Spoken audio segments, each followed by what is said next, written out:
You want a war? You're gonna get one. Now get the guns, the drugs from my generation. I'll take the fall, the saints, the confirmation. And it's a sex, the gods, the fakes, the frauds, they're messing with me.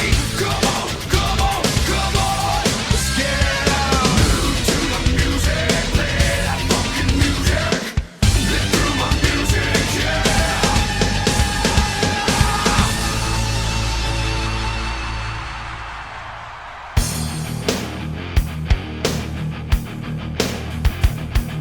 Welcome back to Reliving the War and welcome to the 24th of August 1998. Raw's in Philadelphia tonight while Nitro takes place in Chicago, so we've got two very hot crowds this week. This is WWF's final stop on the highway to hell. SummerSlam 98 takes place later in the week and the RTW review is going to be the longest review in the whole series so far. So please subscribe and turn the notifications on to see it first on YouTube.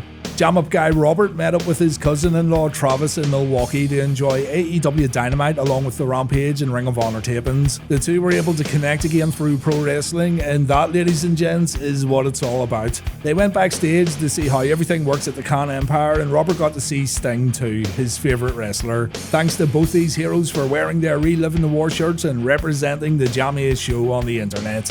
Right, Nitro's first hour, what have we got here? The mandatory weekly Hollywood Hogan promo. Wonderful.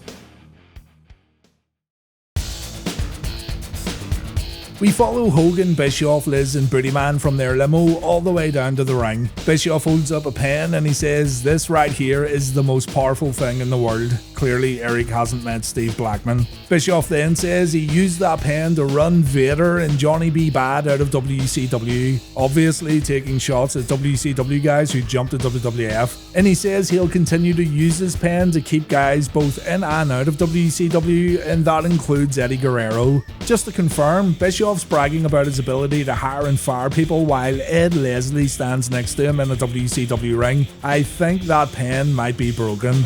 Hulk says he's gonna beat someone up real bad on Nitro tonight. DDP doesn't have the power nor the stroke to step up to Hogan, and as far as Warrior potentially teaming up with Page for the War Games match, forget about it. Hogan saw fear in Warrior's eyes, and besides, Bischoff signs the matches off, so Warrior won't be at Fall Brawl this year, according to Hogan. Hollywood confirms that his ultimate goal is to beat Bill Goldberg and win the belt back. The journey begins at War Games, and when you're with Hollywood, you're with the Black and White Express for life.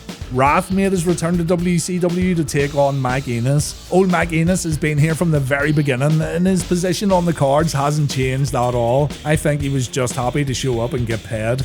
Wrath shows off his new finisher here, the Meltdown, and it's going to be interesting seeing how Wrath fits into the roster now the Kenyans moved away from the Mortis gimmick. Kaz Hayashi then tried his luck against the Iceman Dean Malenko, and unfortunately young Kaz couldn't get the job done. Dino Machino did let Kaz shine a little and Hayashi was pretty good in this matchup, but a double underhook powerbomb followed by the Cloverleaf gave Malenko a predictable win on Nitro. The NWO Wolfpac come to the ring to cut a promo. Lex and Konnan do the usual introductions, and Kevin Nash says Hollywood can come out every week and talk all the garbage he wants, but Hogan will never run with the red and black. If Hogan wants a war at Fall Brawl, well brother, he's got one. Big Sexy says he likes a good war. It was all about war when Nash returned to WCW and the war still continues in 1998. Nash is going to take out Hogan and Bischoff himself in order to take over WCW. He'll win the world belt too if he needs to, and this leads to Kevin bringing up Bill Goldberg. Nash says after the first spear, everything was cool. After the second spear, not so much. Luger and Konnan have matches tonight, and apparently Hogan and Giant want to have a tag team match. So if Goldberg wants to bury the hatchet and set things right, he can team up with Big Kev to take on the Black and White. Goldberg makes his way down to the ring, and yes, they do the whole security entrance. He then gets inside the ropes, and check this out.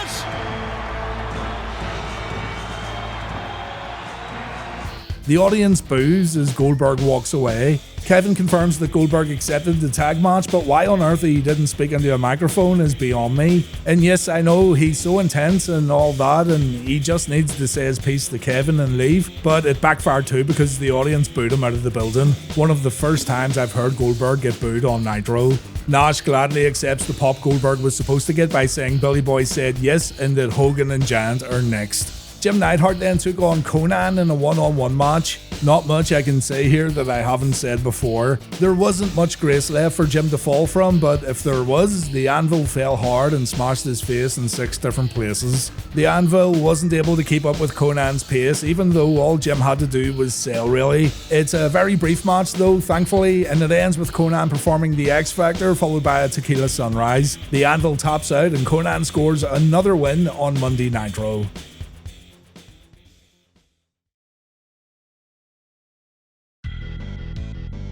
Raw begins in quite an interesting manner. The Undertaker opens a door and he walks down a corridor, and right behind him we see Kane. It's no longer a secret, the mystery is over. The Undertaker and Kane have been working together.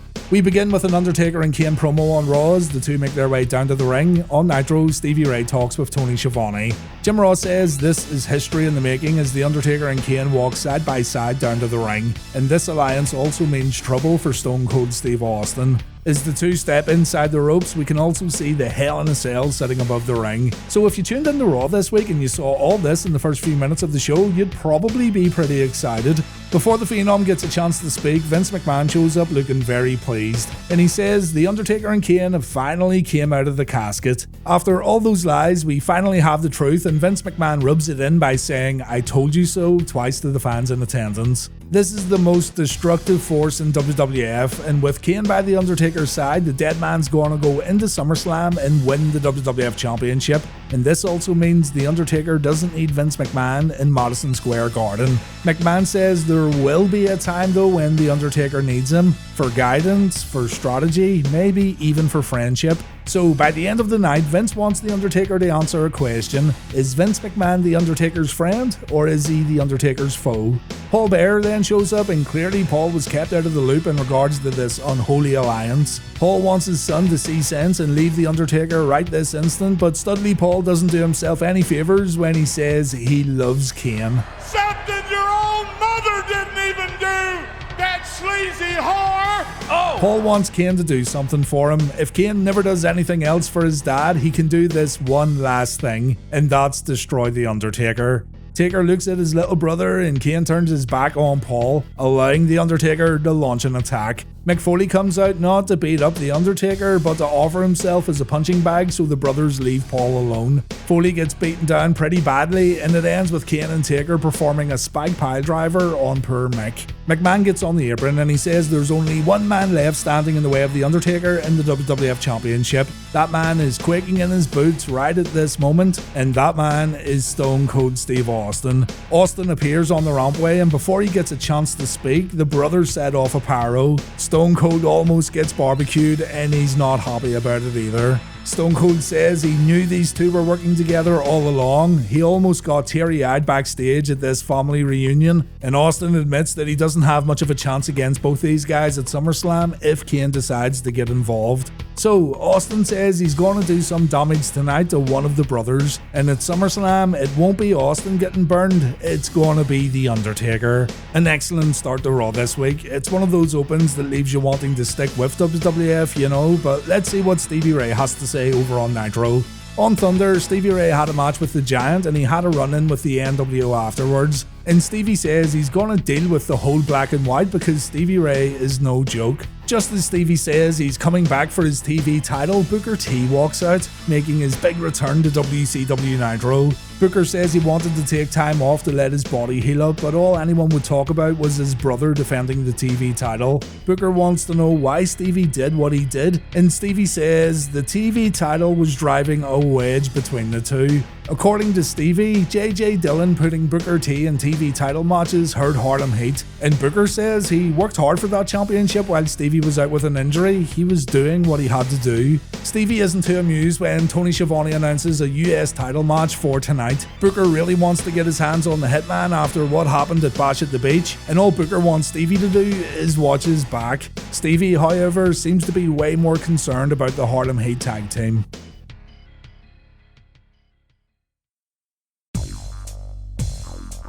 The Mudvug Dojo implodes next when Dan Severn takes on Ken Shamrock on Raw. Over on Nitro, DDP talks about Team WCW at War Games. All joking aside, Severn vs Shamrock could have been a featured match in WWF, but it's happening tonight on Raw, and there's also no clear winner. Jim Ross talks about the history between these two in the UFC. You expect big things, but it's just another match on Raw really, and nothing more. There's a big Alabama slam from Dan Severn. Kenny Boy gets out of a follow-up leg lock by stomping Severn's head, and both guys then go for leg and knee submissions while rolling around on the mat. The action gets broken up at the bottom rope.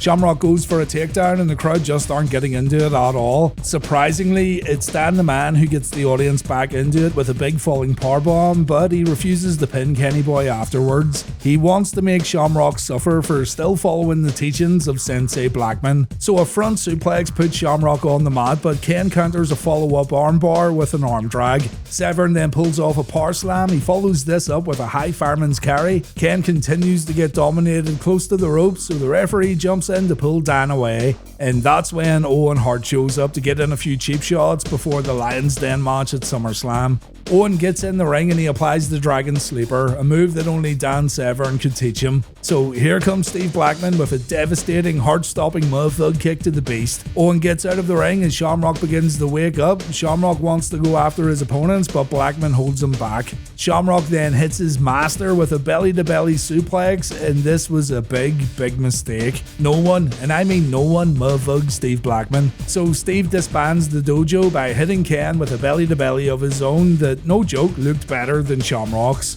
Steve gets out of the ring and Shamrock realizes what he's just done. He broke the trust of the man who taught him the ways of the warrior, so to punish himself he bangs his head on the ring steps a few times, hoping the self-inflicted pain is enough to make Steve-O take him back. Backstage, it looks like Mankind's refused help from medical staff in attendance. He's wheeling his stretcher around backstage and it looks like he maybe wants to fight. Over on Nitro, DDP pulls out a pen of his own and he says he'd love to stick this up Eric's asshole. No, he said he'd love to stick it in Bischoff's ear, which sounds way less erotic. We then get a little confused because the commentators have said Warrior will be part of Team WCW, yet Dallas is saying here, more or less, that Warrior's involvement hasn't been confirmed, but whatever. Dallas needs someone else to step up to the plate and represent WCW, so here comes Roddy Piper once again to get involved in a pay-per-view match. It's almost too predictable at this point.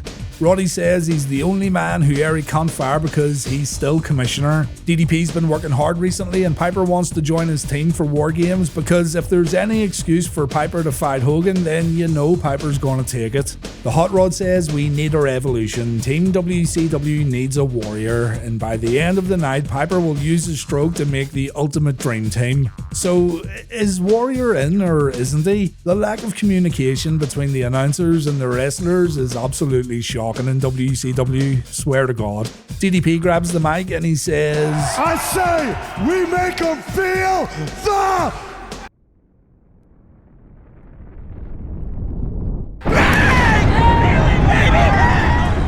we've got a Mankind promo and Kurrgan vs Marc Mero on Raw. On Nitro, Steve McMichael takes on Scotty Riggs. McMichael wins on Nitro. I'm not going over the match because you know what to expect. One thing I won't deprive you of though is our main man taking bumps, so here you go. Enjoy, soak it in. It's the usual finish, a few 3-point stance tackles followed by the greatest tombstone in the history of the business. But we've got some post-match shenanigans to discuss that could have big ramifications moving forward. The Flock come down to attack Steve. We see another wonderful bump from McMichael. Dean Malenko runs down to help Steve and he puts Sick Boy in the cloverleaf, and this leads to Saturn running down, and strangely he breaks up Dean's submission hold before diving out of the ring to attack Raven. He ends up getting a stop sign in the face though, nearly. Malenko and McMichael clear the ring out and then Steve tells Dean to raise the symbol of excellence. Dean though isn't so sure. He's not sure if he's worthy of doing such a boisterous act, but by God, if Steve McMichael says it's okay, then I'm sure Ric Flair would say it's okay too. Dean decides he's not going to do it. He shakes Steve's hand instead before walking away. So, in short, McMichael wants Dean in the Horseman, it seems. On Raw, Mankind comes to the ring via stretcher. He gets in the ring, he throws a bag of thumbtacks on the canvas, and he says a good Cub Scout always comes prepared. Foley's scout leader, Mr. McMahon, warned him that Kane and Undertaker were in cahoots. Foley didn't want to believe it, of course, but McMahon has offered Mankind some redemption tonight on Raw, a Hell in a Cell match with Kane. Mick says he's gonna get his ass kicked. What kind of idiot would go back into Hell in a Cell after what happened to King of the Ring? Well, Mankind would. And he plans on starting the match at the top of the cell just like last time. If things go well, Mankind will make history. If things don't work out, well, it won't be the first time Mick's had his ass kicked in Philadelphia. Mick then tells Kane to have a nice day. It was very much a babyface promo right here, so it looks like Mick Foley's back to being a good guy. A Hell in a Cell match on Raw though sounds pretty crazy, mere days before SummerSlam. Sable came down to the ring to introduce Kurrgan and the Oddities. Marc Mero wanted the Oddities removed from ringside, yet Sable decided to hang around and support Kurrgan. The big man was once pretty intimidating, but he was also pretty bland. Now he's not so intimidating and he dances around a lot, so yeah, they kinda dropped the ball with Big Kurrgan, didn't they? Nothing special here. Jackie ends up jumping Sable from behind, and while Kurgan's distracted, Mero hits a low blow. The referee sees it all, so Mero gets DQ'd. It's assumed here that an Oddity's gonna team up with Sable at SummerSlam later in the week, but who knows. I'm pretty sure Steve Blackman's available, so that would have been my first choice.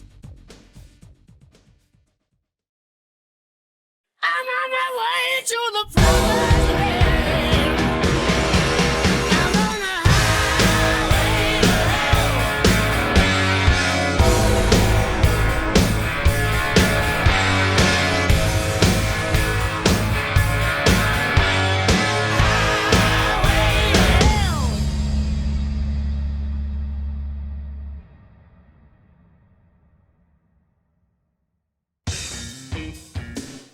Before the next match, X-Pac tells us we're going to see his idea of a harmless rib, taking a whiz in Double J's boots, complete with sound effects. It's a good thing Double J didn't have a lunchbox sitting around, or old Six-Pac may have negotiated the release of a few smelly hostages. Southern and Cyborg Justice take on the New Age Outlaws next on Raw, while on Nitro, Rick Fuller versus Scott Norton.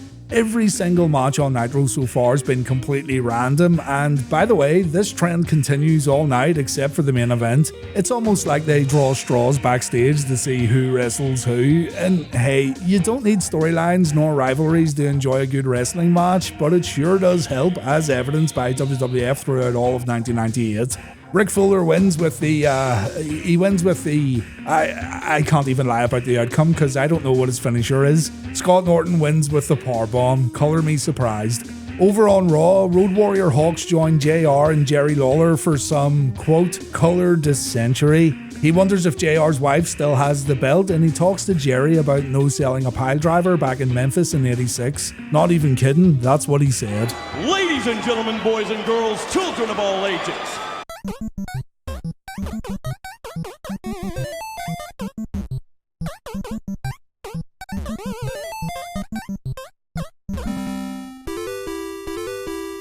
Shut up.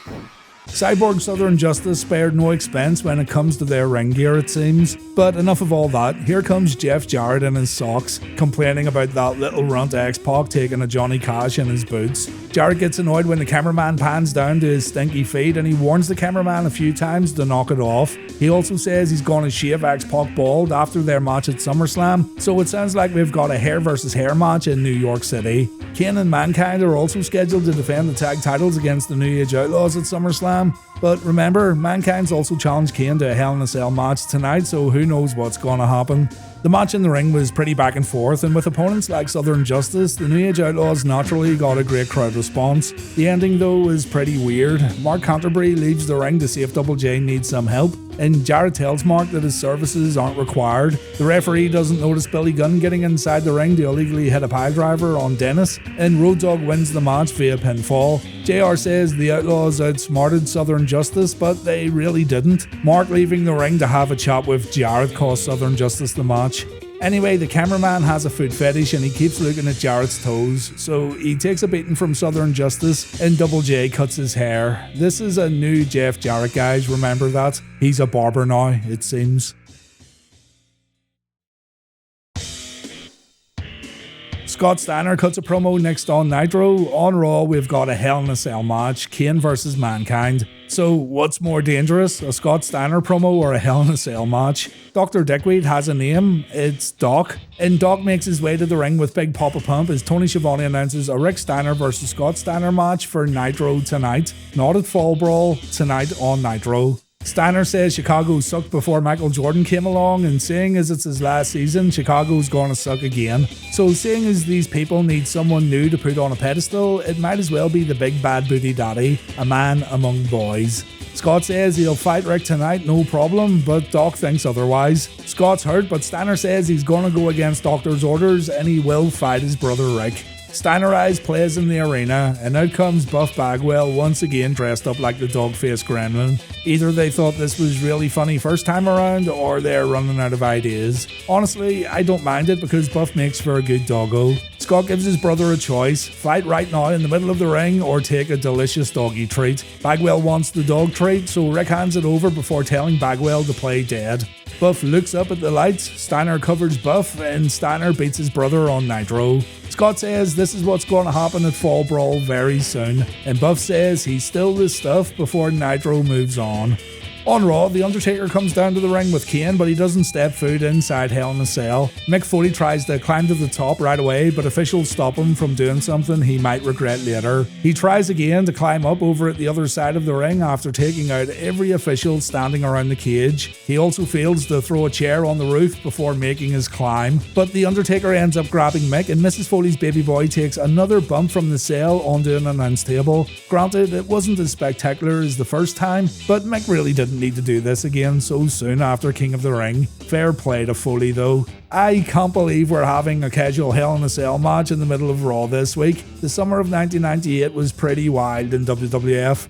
Kane throws Mankind into the side of the cage and the two make their way around to the cage door. The Big Red Machine slams the door into Foley before the two get in the ring. The door finally gets locked and the match continues with Mankind taking two hard shots with the steel steps. Kane performs a plancha to the outside and Mankind lands awkwardly into the cell. Mick then goes under the ring for a moment, and when he re-emerges, he's holding a steel chair and a bag of thumbtacks. Kane takes a chair shot right to the head, followed by another hard shot across the back, and Foley then goes to pour out those thumbtacks. Unfortunately for Mick, he takes a shot to the back of the head and he falls onto the tacks, but Mankind isn't out yet. He's able to lock in the mandible claw after countering a chokeslam attempt. Kane breaks free, Mankind throws a ton of forearms, and Mick pays Kane back for that spike piledriver earlier on by delivering a piledriver of his own. Kane rolls onto the thumbtacks immediately after the move. Mankind goes to the top rope, Kane sets up, and Foley takes a chair shot. Jesus.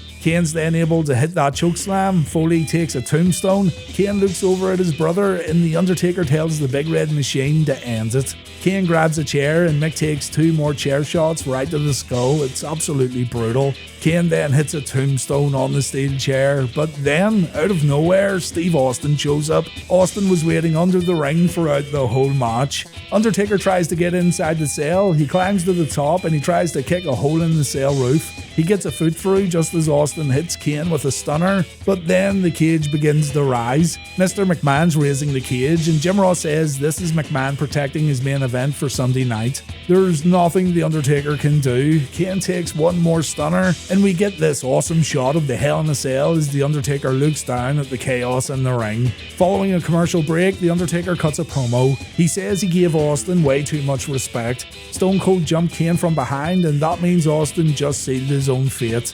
Undertaker promises that Stone Cold will have a meeting with The Undertaker tonight, and this little meeting will have nothing to do with SummerSlam. This is personal. Chyna comes out to confront the Nation next on Raw. On Nitro, we've got Lex Luger versus Bryan Adams. They aren't even trying on Nitro this week, are they? It's a shame too, because I enjoyed the last few episodes of Nitro, but I knew just looking at the card this week that it was going to be, well, it was going to be like this. Absolutely nothing against the guys in the ring, by the way. It's the matchmaking that's the issue. Raw just seems so much more exciting this week in comparison to Nitro. Anyway, you know as well as I do how this one plays out. Vincent's here with Adams, and while Vincent didn't play a role in the Scott Norton match, he always gets involved when Lex Luger's in the ring. Always. First part of the match is all Lex with lock-up victories, shoulder blocks, and crab poses. The main portion of the match is all Bryan Adams with devastating nerve pinches, a suplex, and a military press cut buster. Vincent got involved when Lex got thrown to the outside, but as usual, Lex comes back with clotheslines, the bionic forearm, and a power slam. Vincent tries to interfere, and that never really works out well, does it? Lex wins with a torture rack, and yeah, it's time that you don't get back at this point, and time that I wish was spent better on WCW programming. There's nothing I can say here that I haven't said before. You know the drill, let's move on. Chyna wants to confront the Nation because she didn't get a chance to help her DX comrades last week during that street fight. The Triple H vs Rock SummerSlam match is now a ladder match, and Mark Henry brings the ladder down to the ring so Rock can make a statement. The Rock knew Chyna was going to organise an ambush, so he took the liberty of parking a forklift outside DX's locker room door, and so the degenerates can't come down to the ring. After saying he's going to climb the ladder rung by damn rung at SummerSlam to reclaim the IC Championship, Rock says Chyna needs to know her role, shut her mouth, and pay attention because Rock's noticed how Chyna looks at him with those bedroom eyes. That warm, fuzzy feeling Chyna has right now, that's natural. Chyna's a frustrated woman, she gets tense around the Rock, so Chyna needs to get herself some. The Rock's available tonight if Chyna smells what the Rock's cooking, and this little statement makes Chyna lunge at the People's Champ. The Nation grab Chyna and they hold her down. The Rock says Chyna looks good on her knees and this has been a long time coming. Jesus Christ. The Rock tells Chyna to pucker up, shut her eyes, and enjoy the magic of the Rock. Actually, on second thought, there's no way the Rock would ever kiss a piece of trash like Chyna, so Rock tells Mark Henry to do the honours. Jim Ross apologises for what's happening right now. He says the WWF don't condone this. Mark's just ready to give Chyna a big kiss, but Chyna gets saved by the WWF's original degenerate. It's the Heartbreak Kid, Shawn Michaels. Mark Henry takes a chair shot to the head. We have seen a few of these tonight, haven't we? NHBK celebrates his heroic act by dancing on the commentary table. That's right, he rescued a woman from being assaulted, and he dances on a table. After a commercial break, DX are seen outside the arena looking for the Nation, but it looks like the boys have already left. The Ultimate Warrior brings his revolution to WCW next, hopefully. On Raw, Val Venis takes on Takamichi Nogu. Alright, so the Warrior, wearing a jacket that says OWN, One Warrior Nation, says if you want to excel in any field, you study the best. You study the champions, and Warrior says he studied the master, Hulk Hogan. Last week though, when Warrior looked in Hollywood's eyes, he didn't see that old Hogan Warrior used to look up to. Hogan sold out to mediocrity, and when that didn't work out, Hogan sold out to self-pity. Hogan traded being one in a million to being one of the millions, and I'm absolutely convinced Warrior forgot what he was going to say next because he just walks around the ring looking a bit lost.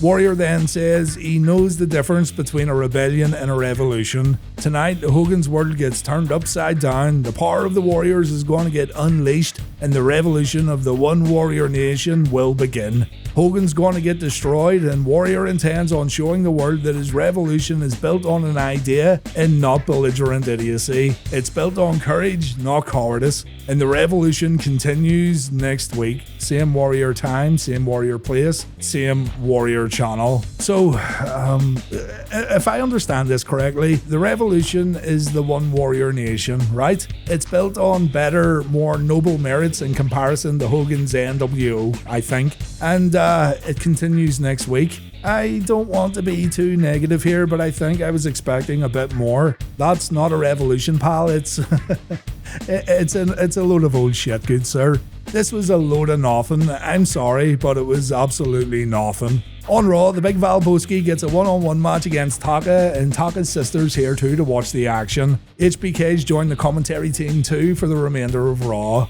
Val says forget about Philly cheesesteaks, Val's got more meat than a woman's buns can handle. Very good. Taka doesn't care much for cheesesteaks, so he hits Val with a spinning wheel kick, a drop kick, and an Asai moonsault when the action briefly spills to the outside. Val replies by throwing Taka into the apron, and it looks like Taka hits his leg a little awkwardly here, but the match then comes to an abrupt end when Val hits a powerbomb back inside the ring, and he then delivers the money shot. Triple H shows up, he hits Val with a chair across the back, and yeah, there's a shot on the head for Taka. I dubbed this episode of Raw the Special Chair Shot Edition.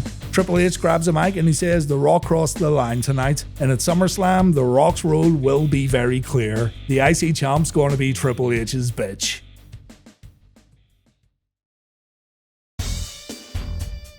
Next on Raw, we've got Gangrel versus X-Pac. On Nitro, it's a TV title match. Chris Jericho versus Curt Hennig. So, heel versus heel shenanigans on Nitro. Again, it feels random, but it does make for an interesting matchup. Also, guess what? Curt didn't take a weekly timeout. Something's wrong, guys. I hope Curt's okay. The two slap each other around and Curt headbutts Jericho when the two square up to each other. Curt gets very aggressive, but Jericho shows he's no pushover when he delivers some hard chops in the corner. Curt hits a low blow and he makes sure to give Jericho a receipt. Curt then performs a dragon screw and Jericho lands really awkwardly. Not sure what happened here, but Chris escapes uninjured. The two trade chops on the outside. It gets back in the ring where Jericho delivers a few calf kicks. The TV champ then pulls off his signature springboard drop kick, and when Curt gets back inside the ropes, he takes a boot in the corner, followed by a missile drop kick. Chris then performs a suplex before putting a foot on Hennig for a pinfall attempt. Curt kicks out and he gets swatted away when he tries a dropkick, and this leads to a lion tamer attempt. Curt's way too close to the ropes and the hold gets broken up. The two get up, Curt goes for a perfect plex, but Jericho performs an excellent inside cradle counter. And then the bell rings as Chris and Curt get up to exchange blows. The TV title time limit has expired, so this one's gonna be a draw. Honestly, I wouldn't mind seeing these two go at it again. This was a pretty good match. The Giant then shows up and, strangely, he grabs Curt Hennig and he shoves him to the mat. Once again, the Giants helped Chris Jericho, and do keep in mind that Curt Hennig and the Giant are both members of NWO Hollywood. Hennig has no idea what's going on, and the commentators are also dumbfounded. On Raw, I was kinda worried that Gangrel was gonna job out so early in his second WWF run, but this one ended in disqualification. Yeah, by the way, Gangrel was in WWF before. He wrestled on Raw as the Black Phantom back in 1995. Cool mask, bro. This one started off pretty aggressively too, with X-Pac scoring the big first hit with a wheel kick. HBK says that'll knock a fang out or two. Gangrel replies with a snap power slam, and X-Pac gets caught and planted after a failed kick attempt. The Vamp gets too confident and he ends up missing a diving headbutt. We then see Edge watching the match in the audience, and back in the ring, X-Pac performs his corner kick combo before setting Gangrel up for the Bronco Buster. X-Pac pulls off his signature move, and then Pissy Shoes Jeff Jarrett shows up to break a guitar over Kid's head. DX are having a pretty bad night tonight, just like last week, but old Gangrel isn't going to get off so lightly either. Edge hits the ring and he launches an attack on Gangrel. No reason why, it's just a classic beatdown that has to get broken up by officials. Jim Ross wonders if there's some sort of history between these two. There has to be more to this, but it ends with Gangrel laughing at Edge as the youngster leaves the ring. Following this, we see the Undertaker walking around backstage with a casket. The dead man's up to no good it seems, but we'll find out more during Raw's final segment.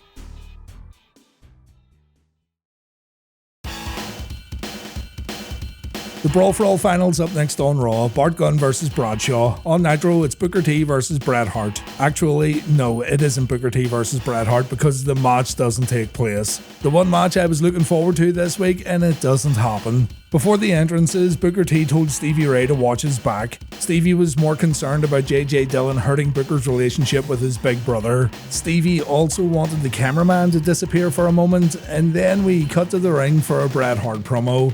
Bret says people come up to him all the time wondering what happened to the Hitman. He used to be such a nice guy. Bret says he's still a nice guy, and it's the people who've become corrupted. The world doesn't want heroes anymore, and that's why Bret went to the one man he can trust, the greatest wrestler of all time, Hollywood Hogan. The thing is, Sting's like a brother to Bret, so Bret's caught in between these two icons of the business that he deeply respects. The fans also corrupted the Stinger, and Sting's made a lot of mistakes recently, but Bret still sees Sting as a close friend. Hart then tells Booker to come out for an ass kicking. Booker's music plays in the arena, but we cut back and we see Booker laid out on the floor. Stevie says he tried to warn Booker and this is all JJ Dillon's fault, but we don't know if Stevie took his brother out or if it was another NWO attack. Stevie walks down to the ring and Bret says this has nothing to do with him. Stevie wants answers, but Bret says he has no idea what's going on. The NWO then walk down to the ring and it looks like the Giant and Curt Hennig are buddies again. It's ridiculous. Curt holds up an NWO shirt as Bret says Stevie can do this the easy way or the hard way. The head recruiter of the NWO respects Stevie Ray, the whole NWO respects Stevie Ray, and Stevie should consider joining the Black and White Express tonight on Nitro. It doesn't take long for Stevie to accept the offer. He says Booker T made his choice, so Stevie's gonna make his. So there you go, Harlem Heat has officially ended. The NWO just got themselves a brand new member.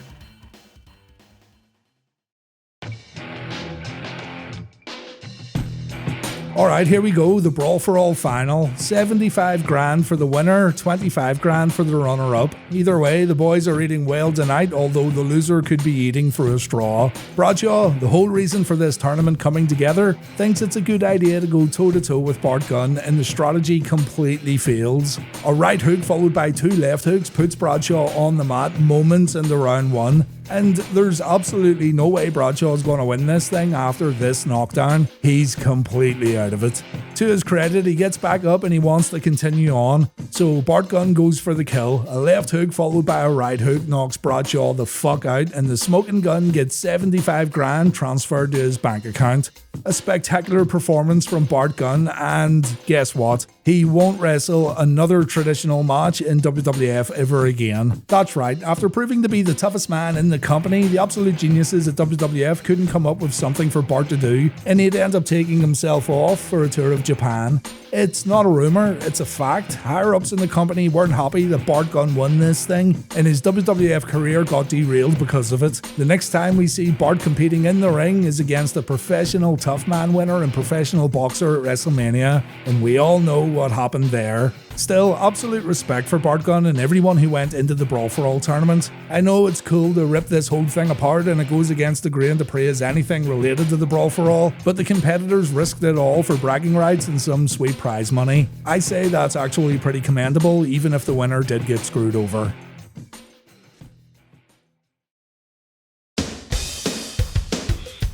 We end Raw with Vince McMahon getting his answer. Is The Undertaker a friend or is he a foe? On Nitro, Hogan and Jan take on Kevin Nash and Bill Goldberg.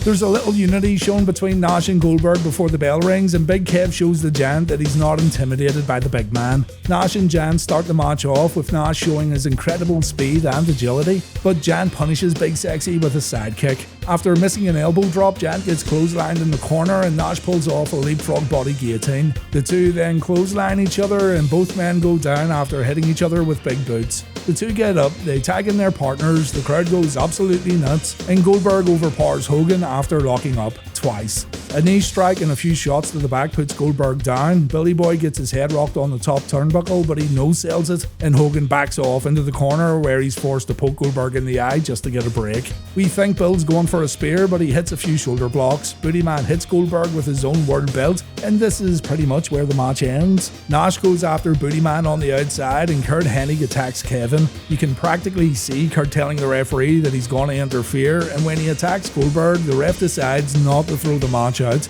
The Disciple gets involved too, so here comes Lex Luger to lend Nash and Goldberg a hand. K-Dog then shows up, and when the ring clears out, it's Curt Hennig who takes the spear and the jackhammer. For some reason, the referee counts Hennig's shoulders to the mat, and Mike Tenay says this makes it 134-0. It's almost like in the main event in WCW, the standard rules of a wrestling match get completely changed. Nash accidentally kicks Goldberg, another big fight breaks out which leads to Warrior, Piper and DDP hitting the ring, and there's a legit loud pop when Warrior begins attacking Hogan. The show ends with Team WCW standing in the ring all alone while Goldberg and Nash argue on the outside. Another bad showing from WCW, unfortunately. Goldberg didn't have any matches at all since Nitro last week. The streak is actually at 130-0 and not 134. On Raw, Vince McMahon gets interviewed by Michael Cole and he tells Michael that he will get his answer tonight from The Undertaker. Back in the ring, the Druids bring a casket down the ringside before Taker makes his entrance, and the Phenom says at SummerSlam he's going to take what's rightfully his and he's going to do it like a man. Taker won't jump Austin from behind. Kane has his own agenda at SummerSlam, so Austin need not worry about the big red machine. So at the Highway to Hell, it's going to be a straight one-on-one match with no nonsense. Tonight though, Austin made it personal, so Taker wants Stone Cold to take a ride on the Highway to Hell on Raw. Undertaker doesn't get Austin though, he gets Vince McMahon, and Mr. McMahon wants to know if he's the Undertaker's friend or if he's the Undertaker's foe. Undertaker extends his hand to Vince only to change his mind at the last second. Vince gets chokeslammed, the crowd pops, and Stone Cold appears from the casket to confront the dead man. Kane gets a little payback when he too emerges from that casket. It's one big casket there, ladies and gents, and The Undertaker watches on as Kane and Austin brawl in the middle of the ring. When Stone Cold gets the upper hand, The Undertaker goes to intervene, but Austin's smart enough to get out of the ring and live to fight another day. After grabbing a chair, Stone Cold goes to head backstage, but a fire ignites on the rampway. Raw fades out as The Undertaker stares at the champion from the ring, while Stone Cold stares right back at the #1 contender.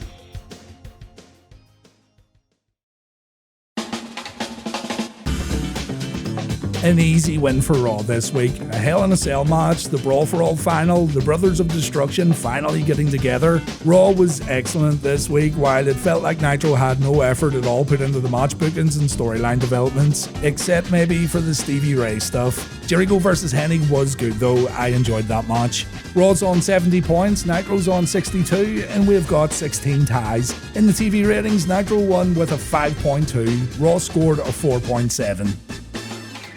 Next up, it's the big SummerSlam 1998 video, so check in this Sunday to see what happened in Madison Square Garden. Raw gets moved to Saturday for 2 weeks due to the US Open, but we'll compare Raw to Nitro as normal in the next few episodes of Reliving the War. It'll be interesting to see what the companies produce during these upcoming unopposed weeks. Thank you very much for watching, and hopefully I'll see you all again later this week.